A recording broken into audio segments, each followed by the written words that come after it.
தேமுதிகவை அழிக்க பாடுபட்ட பத்திரிகை நண்பர்களுக்கும் ஊடகவியலாளர்களுக்கும் ஊடகங்களுக்கும் மற்றும் இந்த அரசியல் விமர்சகர்கள், அதாவது அறிவியல் ஆராய்ச்சியாக பெரிய விஞ்ஞானிகளாக இருப்பாங்க, அந்த மாதிரி அரசியல் ஆராய்ச்சி பண்ணி பெரிய விஞ்ஞானிகளாக பேர் எடுத்த தமிழ்நாட்டில் உள்ள பல பத்திரிகை நண்பர்கள், ஊடகவியலாளர்கள், ஜேர்னலிஸ்ட், இந்த மாதிரி பல பேர் அந்த கட்சியை ஒன்றுமே இல்லாமல் ஆக்கிட்டாங்க.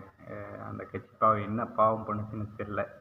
எங்கள் அண்ணியார் தலைமையில் ஒரு பெண்ணாக இருந்து ஒரு கட்சியை ஒரு உயிர்ப்போட எந்த ஒரு அரசியல் ஆதாயமும் இல்லாமல் இவ்வளோ நாள் கட்டி காத்து கொண்டு வந்தது எவ்வளோ பெரிய விஷயம் அந்த பெண்ணுக்கு மட்டும்தான் தெரியும்.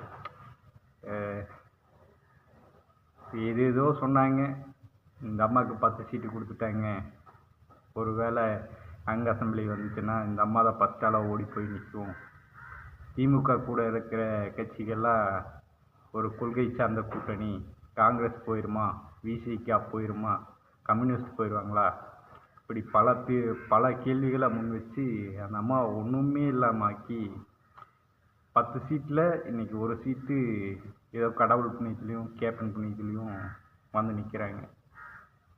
இதுக்கு காரணம் மெயினாக தேமுதிகவும் தான். தேமுதிக அந்த கட்சியை வலுப்படுத்தி இன்னும் கொஞ்சம் ஸ்ட்ராங் பண்ணணும். ஆனால் இருந்தாலுமே ஒரு ஒரு இல்லாத ஒன்றை க்ரியேட் பண்ணி மக்கள் மனசுக்குள்ளே கொண்டு போய் சேர்த்து இந்த தேமுதிக கட்சினாலே இப்படித்தான் அப்படின்னு சொல்லி அந்த கட்சி அப்படியே அடிமட்டமாக அழுத்தி தள்ளின பங்குகள் மரியாதைக்குரிய ஊடகவியலாளர்களுக்கும் பத்திரிகை நண்பர்களுக்கும் ஊடகங்களுக்கும் இருக்குது. அதுக்கான எனது நன்றியை உரித்தாக்கி கொண்டு இன்றைக்கி இந்த காங்கிரஸ் பற்றி எத்தனை ஊடகவியலாளர்கள் பேசுகிறாங்கன்னு தெரில. திமுக சார்பில் 5 சீட்டு ஜெயிச்சுட்டு அன்றைக்கி தாவேக்காக்கு போயிருந்தால் 30 சீட்டு வந்திருப்போம், 40 சீட்டு வந்திருப்போம்லாம் பேசுவாங்க. இன்றைக்கி தாவேக்கா ஜெயிக்குமா தூக்குமான்னு தெரியாமல் தான் திமுகக்கு வந்தாங்க. இன்றைக்கி ஒரே ஒரு நாள் அந்த வெற்றி சான்றிதழை பெற்று ஒரு நாள் கூட இல்லை, அதுக்குள்ளாரி அப்படியே போய் ஆப்போசிட் செலுத்தாங்க. இன்றைக்கும் விசுவாசமாக நிற்கிறது அந்த அம்மா மட்டும்தான், எங்கள் அண்ணியார் மட்டும்தான். ஸ்டாலின் பக்கத்தில் போய் நாங்கள் இருக்கோம், நீங்கள் கவலைப்படாதீங்க அப்படின்னு சொல்லிட்டு. எங்களால் பெரிய ஆதாயம் இருக்குது, இல்லை நாங்கள் பெரிய கட்சி சின்ன கட்சி அப்படிலாம் இல்லை. கஷ்டத்தில் அவங்க எங்களை கை கொடுத்தாங்க, நாங்கள் கஷ்டத்தில் அவங்கள கை கொடுக்கணுங்கிற ஒரு நோக்கத்தோடு எங்கள் அண்ணியார் கை கொடுத்துருக்காங்க. தேமுதிக வளர்ச்சி தேமுதிக கையில் மட்டும்தான் இருக்குது. எங்கள் அண்ணியார் பார்த்து அந்த கட்சியை வலிமைப்படுத்தி இளைஞரணி செயலாளராக அண்ணன் விஜய் பிரபாகரன் இருக்கார். அவர் இந்த கட்சியை வலிமைப்படுத்துறதுக்கு நல்ல இளைஞர்களை உள்ளே கொண்டு வந்து அவங்களுக்கான ஊக்கம் கொடுத்து இந்த கட்சியை மேலும் வலிமைப்படுத்தணும். ஊடகங்கள் உண்மையாகவே நல்ல வேட்பாளர்கள், எல் வெங்கடேசன் நல்லா ஜெயிச்சிருக்கணும், கிட்டத்தட்ட பல ஓட்டு வித்தியாசத்தில் தோத்துட்டார். போலூர் சரவணன் அவருடைய ஓட்டு வித்தியாசமே 800 ஓட்டு தான், அவர் தோத்துட்டார். விஜய் பிரபாகரன் தோத்துட்டார் 8000 ஓட்டு பக்கத்தில். இப்படி விஜய் பிரபாகரன் இதெல்லாம் யோசிக்கணும். அண்ணன் விஜய் பிரபாகரன் இதெல்லாம் கருத்தில் கொள்ளணும். எம்பி எலெக்ஷனில் அவ்வளோ ஓட்டு தப்பு கொடுத்த ஒரு ஆள், ஏன் இந்த வாட்டி அதே விருதுநகர் தொகுதியில் இப்படி ஆச்சு அப்படின்லாம் யோசிக்கணும்.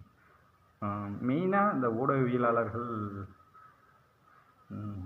அவர்கள் நினைத்ததை நிறைவேற்றி விட்டார்கள்னே சொல்லணும்.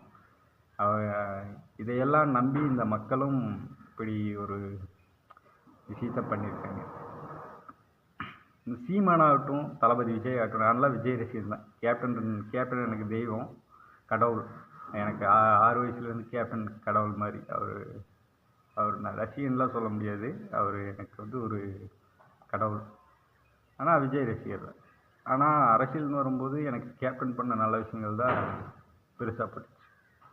அப்படி அவர் எவ்வளவோ நல்ல விஷயங்கள்லாம் பண்ணியிருக்காரு. அவரை வச்சு சீமான் ஒருத்தர் இழந்துட்டீங்க, என்ன எழுதுறாதீங்க அப்படின்னு சொல்லும்போது சீமான் போட்டுட்டீங்க.